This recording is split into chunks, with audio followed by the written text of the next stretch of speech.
안녕하세요. 음악이 영화를 만났을 때 진행의 JR입니다. 제가 다니고 있는 산악 모임에서 다음 달 울릉도 독도 여행을 계획하고 있는데요. 독도라는 명칭으로 된 것은 1906년 울릉군수 심홍택의 울릉군수보고서와 한마을 지사 황현의 매천야록에서 비롯되었다고 하는데, 이미 서기 512년 우산국이 신라에 병합될 때부터 한국의 고유 영토였다는 삼국사기의 기록에 남아 있습니다. 또한 독도가 조선의 영토라는 사실은 프랑스의 지리학자가 그린 조선 왕국 전도에 조선의 영토로 그려져 있고, 심지어 일본 정부가 처음 기록했다고 자랑하는 1667년 일본의 고문헌인 은주시청합기에도 울릉도와 독도는 고려 영토라고 기록돼 있으며, 그 이후 독도가 한국 영토임을 확인시켜주는 역사적 자료들은 수없이 많습니다.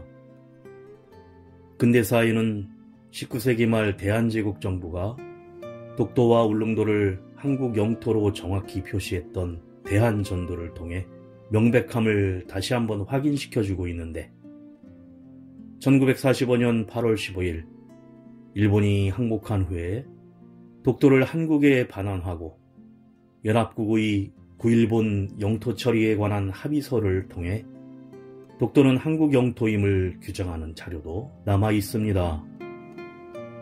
이처럼 독도가 명백히 대한민국의 고유 영토이므로 이미 판정받은 한국 영토를 또다시 판정받을 필요가 없으므로 독도를 영토 분쟁화시켜 국제사법재판소에 가져가려는 일본의 음모를 단호히 거부해야 하는 이유인 것입니다.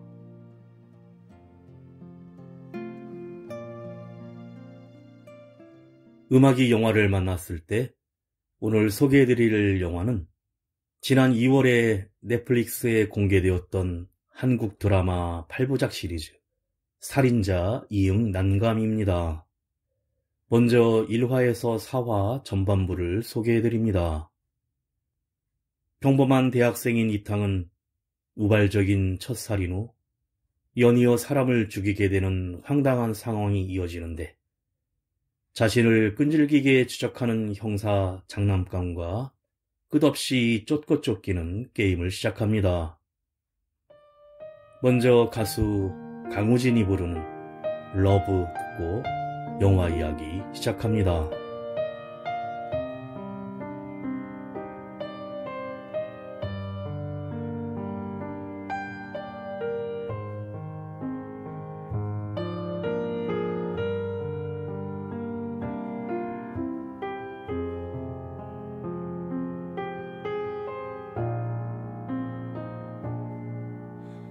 이런 그대를 믿으라고 했나요? 그때 왜 나를 사랑한다 했나요? 그대가 바랬던 마음을 그려왔었던 그 모습에 내가 말이 모자른 건가요? 이제 나를 떠나려 하나요? 그댄 내 품이 조금이라도 그립지 않은 건지, 너무나 고왔던 그 입술에 남겨진 내 숨결의 기억은 이제 더는 없는 건가요?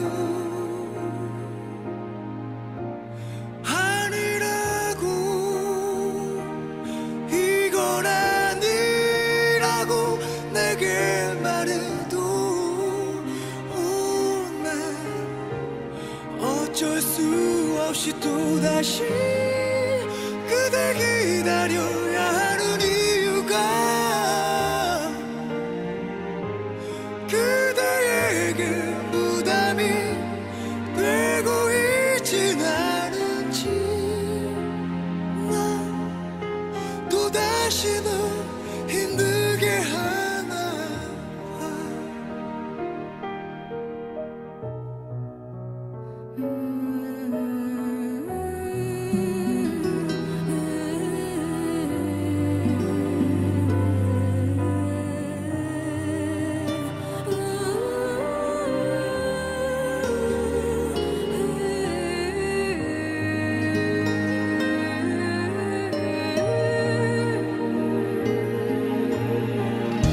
이제 내게 잊으라 하나요 그댄 내 품에 조금이라도 그립지 않은 건지 너무나 고왔던 그 입술에 남겨진 내 숨결의 기억은 이제 더는 없는 건가요 아니라고 이건 아니라고 내게 말해도 난 어쩔 수 없이 또다시 그대 기다려야 하는 이유가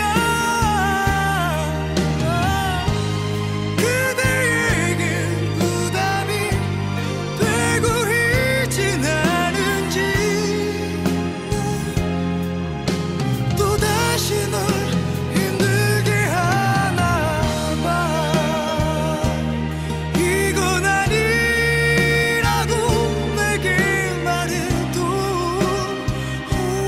난 어쩔 수 없이 또다시 그대 걱정하는 나의 모습이 나에게는 초라한 이유가 되지 않겠고 그대만은 행복해지기를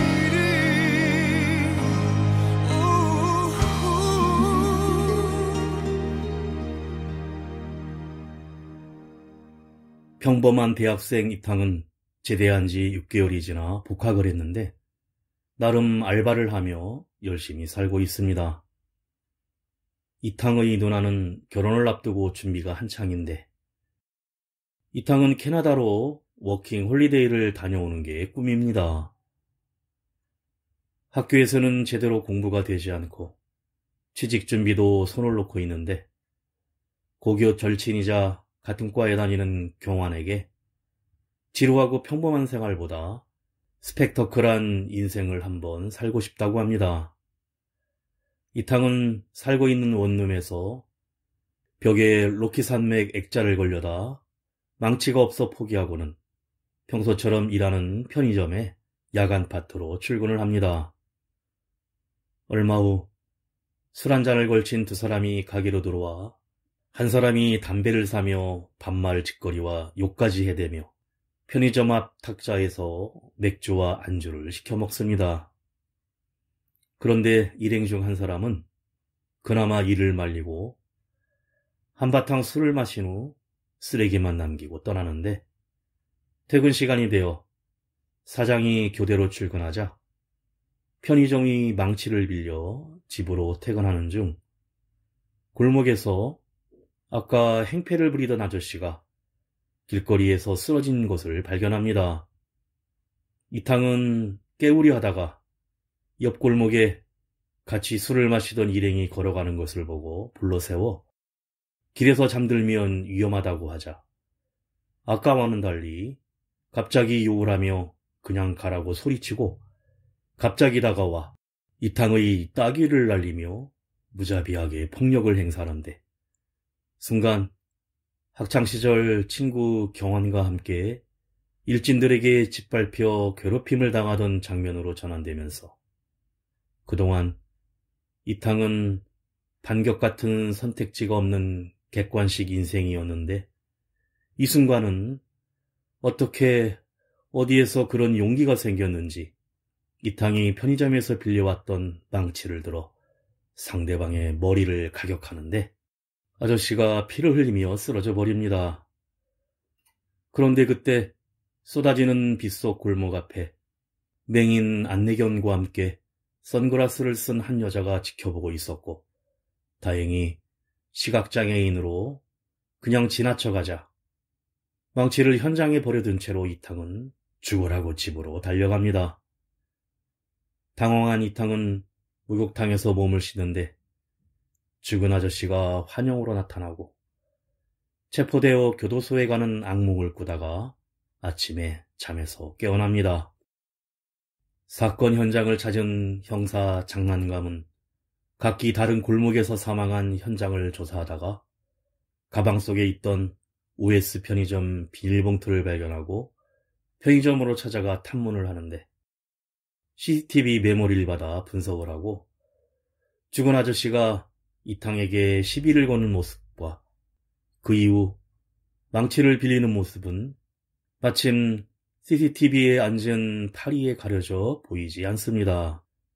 이탕을 찾아간 장난감은 그날 상황을 취조하는데 이탕이 무척 긴장하는 모습에 의심을 하지만 감식 결과 서로 죽인 게 맞다는 연락을 받고는 돌아갑니다. 음악그룹 마멀레이드 키친이 부릅니다. 봄 향기.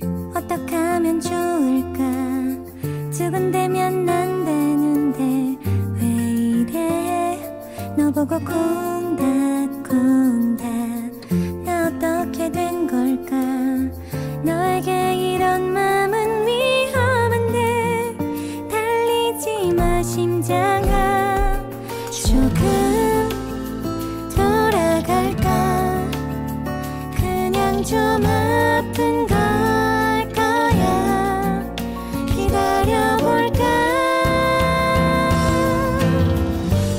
랄라릴랄라 봄 향기에 취해 랄라릴라릴랄라 나 미친 것 같아. 봄이 지나가면 괜찮아질 거야. 봄만 와 조금 조용해지 나가줄래?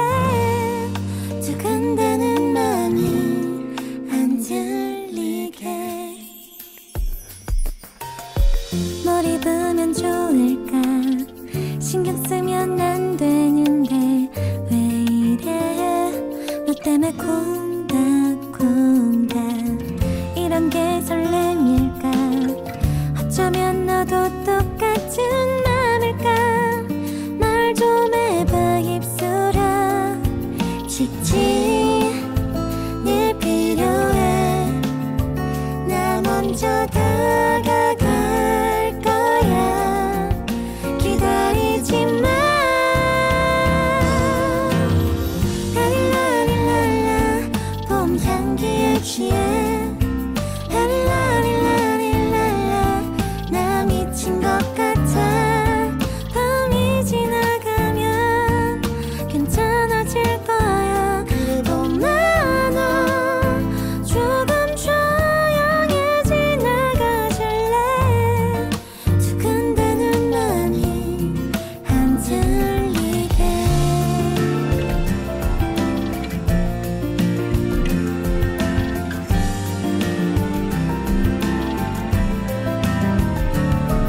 가까이 다가가 손을 꼭 잡고 너의 얼굴에 입 맞춰. 랄라릴랄라 너의 향기에 취해 랄라릴라릴랄라 이게 사랑일까? 봄이 지나가도 우린 봄일 거야. 사랑아 고마워 내게 찾아와줘서. 내 곁에 영원히 있어줄래?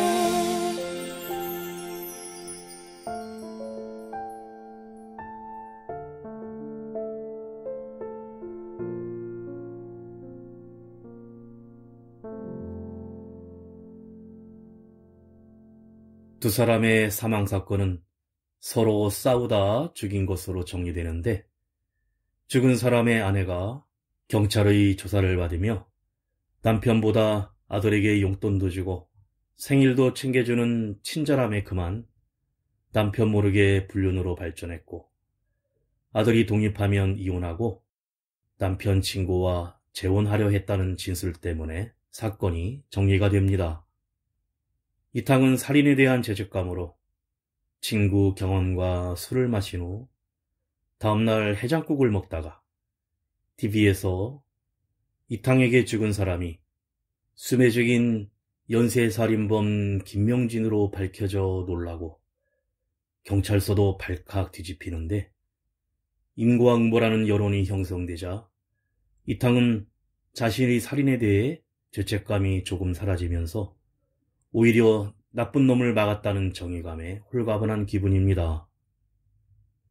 이탕은 그날 밤 골목 현장에 있던 맹인 안내견에게 쫓기는 악몽을 꾸는데 다음날 엄마를 따라 교회를 찾아가고 엄마는 로또 복권을 주며 죽은 연쇄살인범은 하나님께 천벌을 받은 것이라고 합니다. 한편 형사 장난감은 장기 투병 중인 아버지를 면회하고 오는데 뭔가 사연이 있는지 어떤 경찰을 꼭 하나 잡아야 한다고 동료들에게 말합니다. 그런데 그날 편의점으로 골목에 서 있었던 시각장애인이 찾아와 선글라스를 벗어 보이며 한쪽 눈만 화상 흉터를 입었고 한쪽은 보인다며 살인 장면을 목격했다면서 이탕에게 200만 원을 준비하라면서 망치를 가지고 있음을 알리고 호련히 떠나갑니다. 이탕은 누구에게도 살인에 대해 말할 수 없는 상황에서 새 핸드폰도 팔고 편의점 사장에게 가부를 해도 모자라자 친구 경환과 주변의 친구 또 엄마가 들어놓은 청약 적금까지 해약하면서 돈을 마련해 그 여자를 기다리는데 자기 집으로 찾아오라는 메모를 남깁니다. 이탕은 현금으로 준비한 200만 원을 시각장애인 선여옥에게 전해주기 위해 집으로 찾아가는데 선여옥은 혼자 그날의 상황을 떠들어대며 돈을 달라고 하면서 테이블 위에 10만 원씩 20뭉치를 깔으라고 합니다. 그리고 가지고 있던 망치를 전해주며 매달 200만 원씩을 달라고 뻔뻔하게 말을 바꿉니다. 황당한 이탕은 굳은 표정으로 망치를 빼앗아 들고 200만 원씩 주겠다며 현관을 나서려는데 선여옥은 우상대 18학번 누나가 결혼식 엄마가 다니는 대속교회를 운운하며 협박을 하자 이탕은 다시 돌아와 시식대며 마치 계절에 묶인 반려견 같은 수치심을 느끼자 망치를 들고 달려들어 선여옥의 머리를 내려쳐서 베란다 난간에 쓰러지고 맙니다.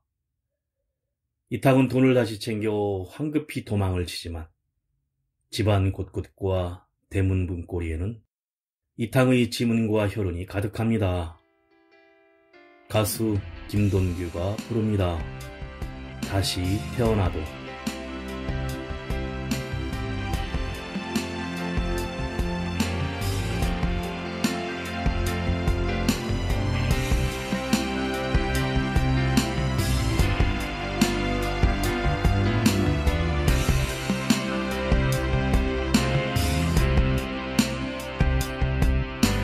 그대에게 난 한 가지 꼭 묻고 싶은 게 있어. 그대 나의 어디가 좋아서 날 사랑하는지. 넓은 마음 하나로 한 남자 내가 구제한 거지. 왜 웃는 거야 이젠 그대가 말할 차례야. 날 처음 봤을 때 느낌이 왔던 거니 어땠었니. 그저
처음 봤을 때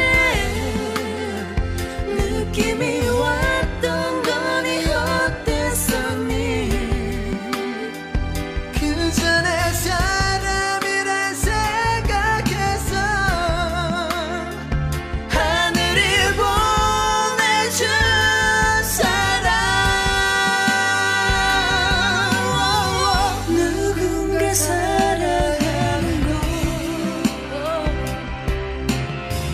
이유가 없는 건가 봐 그대가 그냥 거기 있기 때문이야 그것뿐이야 내 마음 다해 그대를 행복하게 해줄 거야 그대가 다시 태어나도 날 또다시 만나고 싶게 No, no, no, no, no. No, no, no, no, no, no. No, no, no, baby.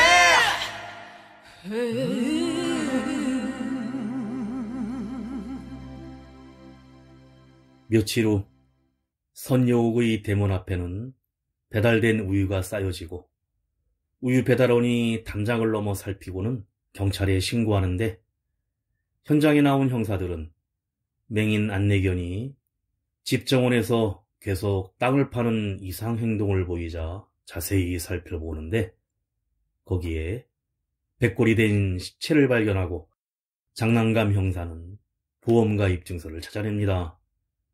집에서 나올 동안 아무것도 먹지 않고 누워있는 이탕은 죽은 선여옥의 환영을 보며 인간의 목숨은 즐기기도 하지만 쉽다고 느낍니다.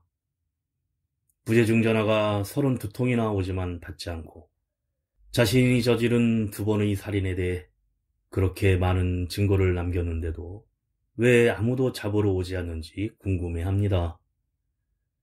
사실 선여옥의 안내견이 살인 현장의 모든 혈흔과 대문 손잡이까지 다 혀로 핥아서 개침뿐이었고 이탕의 흔적은 사라지고 없었기 때문입니다. 이탕은 괴로움에 목을 메고 자살하려고 시도해보지만 쉽지 않고 이때 찾아온 친구 경환에게 가슴을 한 방 얻어맞고 고교 때 훔친 겔탭을 훔쳐간 것도 이미 알고 있었다며 이렇게 쓰레기처럼 살으란 비난만 받습니다. 선여옥의 죽음은 타살인 게 분명하지만 증거가 없어 수사는 답보 상태에 빠지는데 안내견은 친척들이 인수를 포기해 장난감 형사의 사수 박충진 형사가 퇴근 후 데리고 가게 됩니다.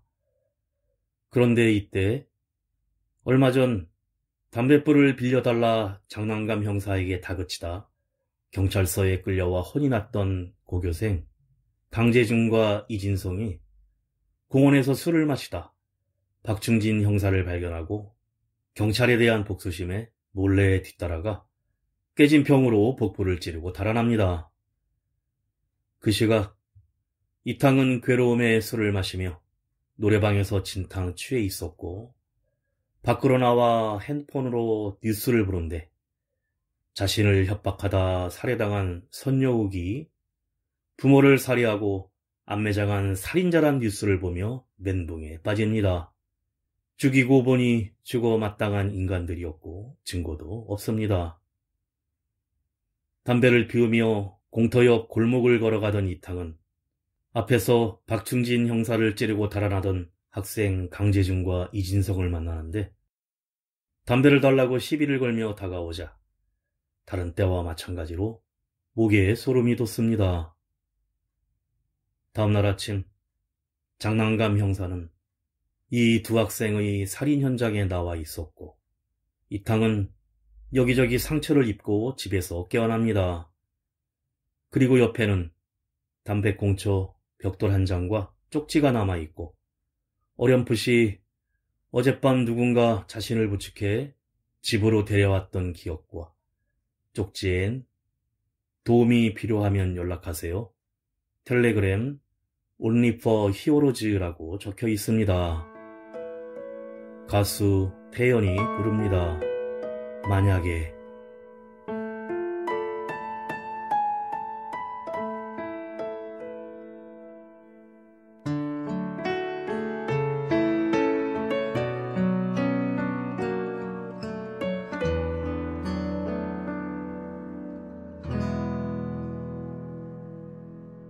만약에 내가 간다면,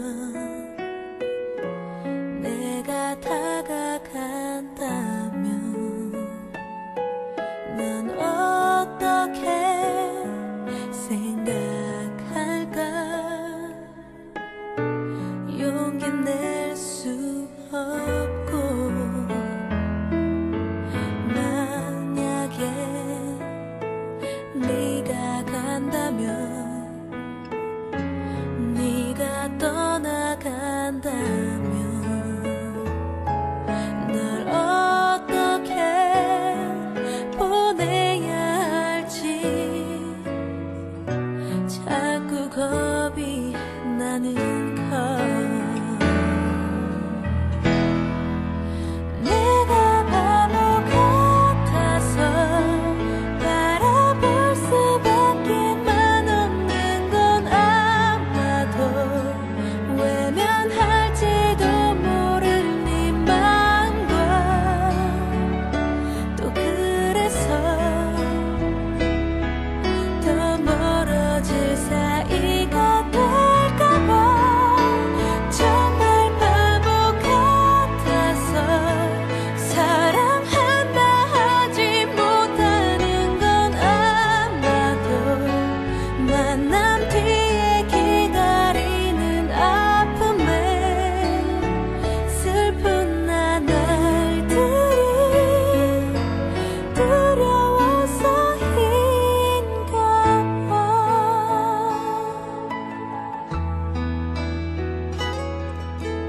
만약에 네가 온다면, 네가 다가온다면, 난 어떻게 해야만 할지 정말 알 수 없는 걸. 내가 바보 같아서 바라볼 수밖에만 없는 건 아마도 외면할지도 모를 네 맘과, 또 그래서 더 멀어질 사이가 될까봐 정말 바보 같아서 사랑한다 하지 못하는 건 아마도 만남 뒤에 기다리는 아픔에 슬픈 나날들이 두려워서인가 봐. 내가 바보 같아서 사랑한다 하지 못하는 건 아마도 만남 뒤에 기다리는 아픔에 슬픈 나날들이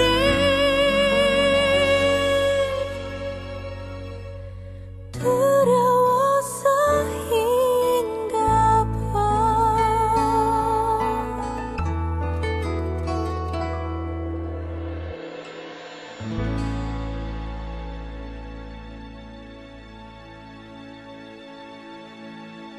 부모를 살해한 선영옥은 불량 친구들과 어울리며 부탄가스를 마시다가 담배에 불을 붙이는 순간 폭발하면서 한쪽 눈 쪽에 화상을 입고 실명을 했는데, 비틀어진 전성과 허영심 때문에 부모를 살해하고 앞마당에 안매장했다면서 사촌인 재순이 선녀욱이 죗값을 죽음으로 치렀으니 명복을 빌어주자는 글에 반박해 속죄하지 않은 죄에 죽음이 면죄부가 되어서는 안 된다는 글을 SNS에 올려놓자 형사 장난감이 찾아가 만납니다.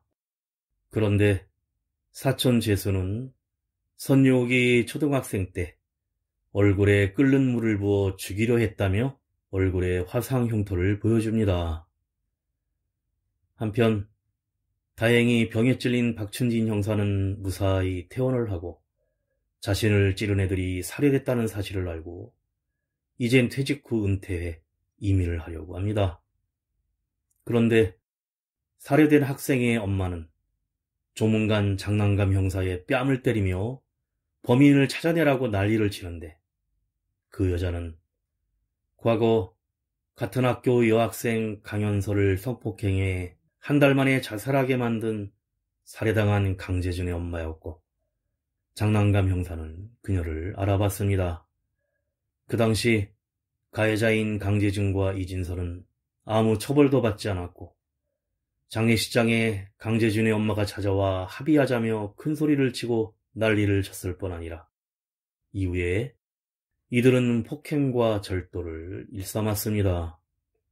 그 시각 이탕은 텔레그램으로 히어로즈를 검색하며 연락을 하는데 편의점을 무단으로 나가지 않던 터라 가불까지 한 상태에 사장이 사귀죄로 고소하여 출석 요구까지 날아옵니다. 한편 장난감의 후배 안 형사는 용의자인 강재준의 피해 학생 강현서의 아버지를 찾아가는데 갑자기 자신이 그 학생 2명을 죽였다고 바로 자백을 하자 경찰서로 연행합니다.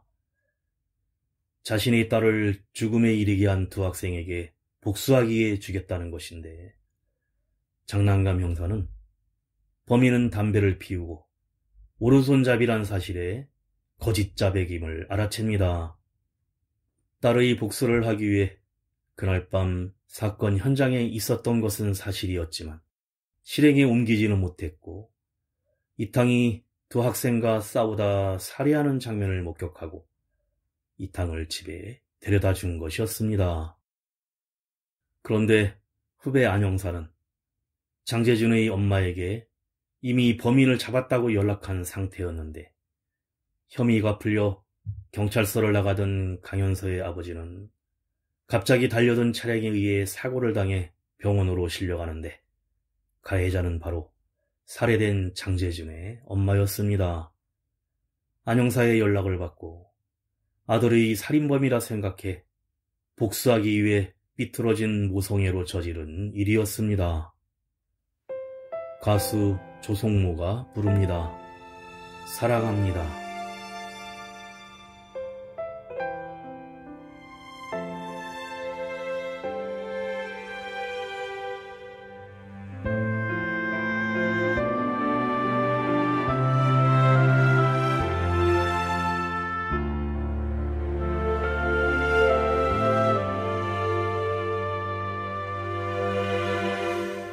햇살에 빛나던 그대의 얼굴을 나는 지금도 그려봅니다. 기나긴 꿈처럼 아득한 미소를 나는 지금도 기억합니다. 사랑했던 만큼 뒤돌아 걸어가면 그대 서 있을 것 같은데 꿈처럼 아련한 그대 향기만 이 사랑 속에 피어나죠.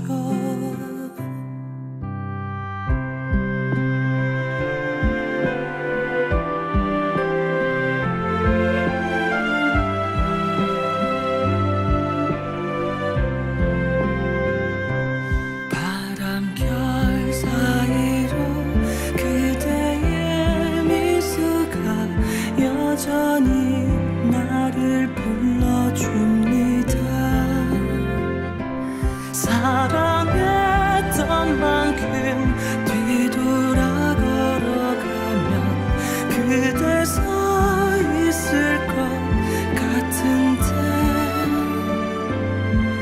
그대의 향기로 날 채우던 이 사랑을 사랑합니다.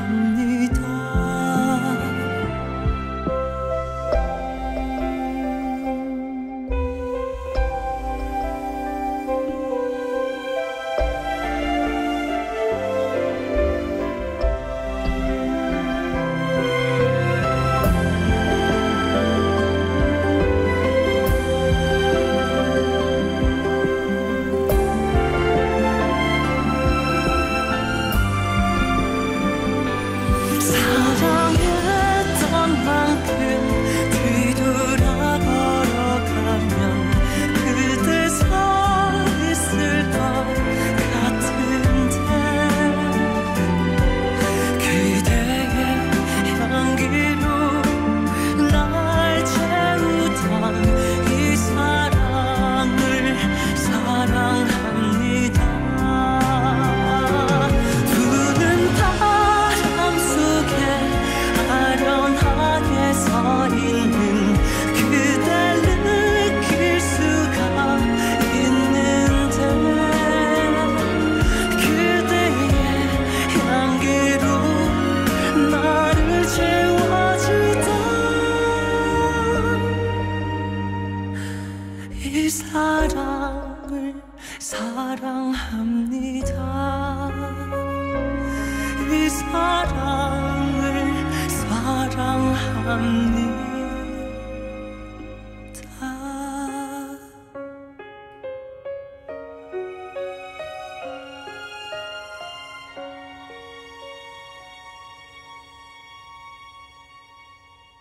이탕은 자신을 향해 좁혀오는 수사망의 모든 것을 정리하고 경찰에 자수하기 위해 망치와 벽돌, 담배꽁초 등 증거들을 가방에 챙겨 엄마에게 돈을 송금하는데 은행을 나오다가 그만 가방을 오토바이 날치기를 당합니다. 이들은 돈만 챙기고 가방은 강물에 던져버리는데 이탕의 그동안 살인 증거들이 사라져 버린 것입니다. 날치기를 당해 팔을 다친 이탕은 119 구급차에 실려 병원으로 가는데 그 병원에는 차에 치여 입원한 강연서의 아버지도 입원해 있었고 장난감 형사가 죄송하다 사과를 하며 진짜 살인자와의 관계를 추구하는데 자기가 죽였다고 계속 주장을 합니다. 그런데 복도에서 우연히 이탕을 만난 강연서의 아버지는 먼저 알아보고 병원에 경찰들이 있으니 빨리 도망가라고 하며 텔레그램에 가서 설명을 들으라고만 하는데 이탕은 그날 밤의 기억이 떠오르며 자기를 집에 데려다준 사람임을 알아봅니다. 하지만 병원 앞에서 차를 타려던 장난감 형사가 이탕을 발견하고 쫓아가는데 이때 강연서 아버지 강상묵이 딸의 기억으로 괴로워하며 위독한 상태에 빠졌다는 연락을 받고 병원으로 되돌아갑니다. 한편 이탕의 누나와 엄마는 연락두절인 아들의 집을 찾아와 문을 따고 들어가는데 냉장고에 붙여놓은 편지를 읽고 편의점에 찾아가 사장에게 빌린 돈을 갚고 편의점 사기 사건은 종결됩니다. 경찰서에서는 해결되지 않은 살인사건 때문에 유명 프로파일러를 중심으로 특별 수사팀이 꾸려지지만 4개월이 지나도 해결되는 거 없어 해체되고 장난감 형사는 컴퓨터에 해박한 해커인 프로파일러 노빈을 찾아가 살인사건에 대해 자문을 구하는데 오래전부터 서로 알고 지낸 사이입니다. 장난감 형사는 노빈을 경찰서 서버 해킹을 빌미로 연행하여 그간 살인사건에 대해 노빈이 무언가 알고 있을 것이라는 확신을 갖고 정보를 얻으려 하는데 사실 4개월 전 새로운 인생을 살기 위해 노숙생활을 시작한 이탕은 강상묵이 말한 텔레그램 히어로즈와 접촉을 하는데 지하철 안에서 일명 히어로즈가 찾아와 만나게 되었고 이미 이탕의 사이드킥으로 도와주고 있었습니다. 이를 눈치챈 장난감 형사 일행은 노빈의 집 앞에서 잠복을 하다 중하루 배달원으로 일하며 노빈과 접촉하는 이탕을 발견하고 쫓아가는데 장난감 형사는 노빈을 협박하고 폭행하며 이탕에 대해 묻는데 그때 형사과장이 전화를 걸어와 인터넷에 노빈을 폭행하는 장난감 형사의 모습이 생중계되고 있어 난리가 났다는 말과 함께 다른 경찰들이 찾아와 문을 두드립니다. 노빈이 이미 벽에 카메라를 설치해 실시간으로 생중계했던 것이었고 이탕은 중하루 오토바이를 타고 유유히 사라져 버립니다. 가수 양파가 부릅니다. 알아요.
사 개월 전 이탕은 두 학생까지 살해한 죄책감에 엄마에게 캐나다로 간다는 편지를 남기고 실상 부산으로 떠나며 터미널에서 자신이 살해한 학생들이 학폭과 성폭행 가해자란 뉴스를 보고 또 한 번 허탈해하는데 돈이 떨어져 노숙생활을 하던 중 텔레그램의 히어로즈 노빈과 지하철에서 만나게 됩니다. 노빈은 이탕을 엄청 찾아다녔다며 배트맨 로빈, 셜록 왓슨, 손오공 크리링처럼 사이드킥으로서 세상을 바꾸기 위해 도와주겠다고 합니다. 그동안 이탕이 살해한 사람들에 대한 모든 것을 알고 있었고 죽은 그들은 모두 인간 말종 쓰레기이고 증거들이 자연히 사라진 것으로 보아 이것은 계속 이 일을 하라는 하늘의 뜻이라며 앞으로 같이 인간 쓰레기들을 청소하자고 제안합니다. 그런데 노비는 이미 이탕과 같은 두 사람을 지원했었는데 한 사람은 강연서의 아버지 강상묵이었고 한 사람은 이탕이 만나서는 안 될 사람이라고 합니다. 그러면서 첫 번째 제거해야 할 사람의 화의를 보라고 하는데 이부일이라는 겉으론 좋은 회사 간부 행세를 하지만 여학생들을 변태적으로 살해하는 흉악범입니다. 이탕은 히어로즈 점퍼를 입고 전기 충격기를 챙기고는 이부일이 회사 직원들과 회식하는 곳을 추적하여 대리기사처럼 위장해 외진 강가로 납치하는데 뻔뻔하게 중학생 딸이 있는 자기가 무슨 잘못이 있냐고 변명하는 이부일이 범행을 보여주며 칼로 찔러 살해한 후 강물에 떠내려 보냅니다. 노빈고와 이탕의 첫 번째 악당 제거 작품이었고 그 이후 이탕은 히어로 역할을 하기 위해 본격적으로 헬스장에서 몸을 만들고 마약 거래를 하는 악당을 제거하는 등 활약을 시작합니다. 한편 장난감 형사는 노빈이 촬영한 폭력 장면으로 형사과장과 함께 징계를 받고 좌천을 당하고 맙니다. 얼마 후 이탕이 일하던 중하루에 경찰청 송천이란 사람이 찾아와 이탕이 지금 어디 있는지 아느냐 물으면서 살인자 이응난감 전반부 4화까지 끝이 납니다.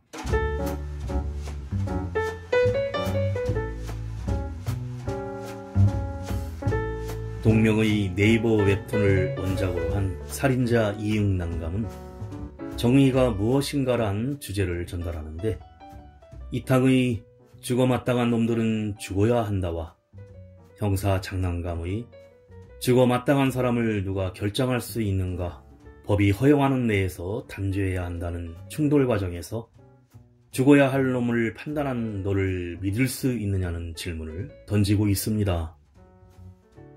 이탕은 자신의 살인을 영웅적이라고 믿고 그에 도취되어 점점 무분별하게 사람을 죽이게 되는데 처음엔 살인 대상의 악행을 정확히 모르고 죽였지만 알고 보니 모두 죽어 마땅한 중죄인이었고 이후 살인 대상의 악행을 알고 죽였지만 어떤 것이 선이고 악인지 판단할 수 있는지 선악에 대한 의문을 던지고 있습니다.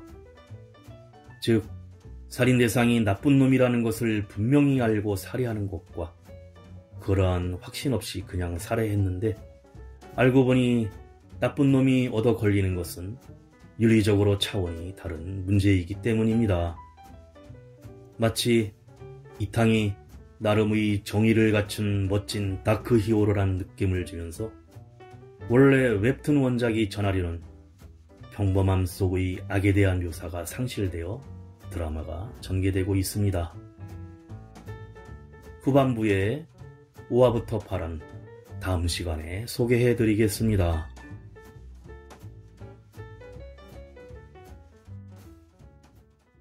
음악이 영화를 만났을 때 오늘 소개해드린 한국 드라마 시리즈 살인자 이응난감이었는데요.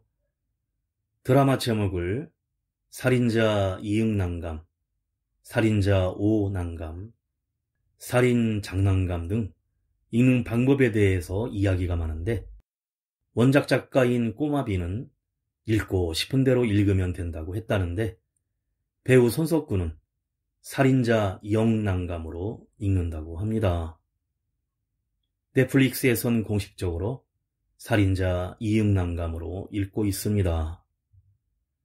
마지막으로 가수 김동명이 부르는 하늘 끝에서 흘린 눈물 들으며 인사드립니다.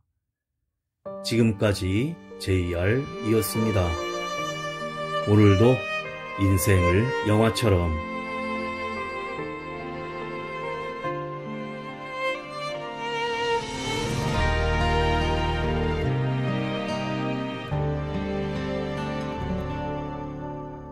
이 좁은 세상에 나를 남겨두고 홀로 떠나기가 얼마나 힘이 들었니.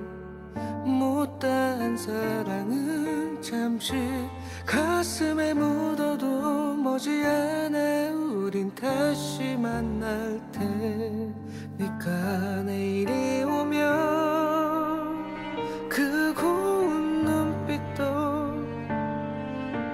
추억으로 남을 테지만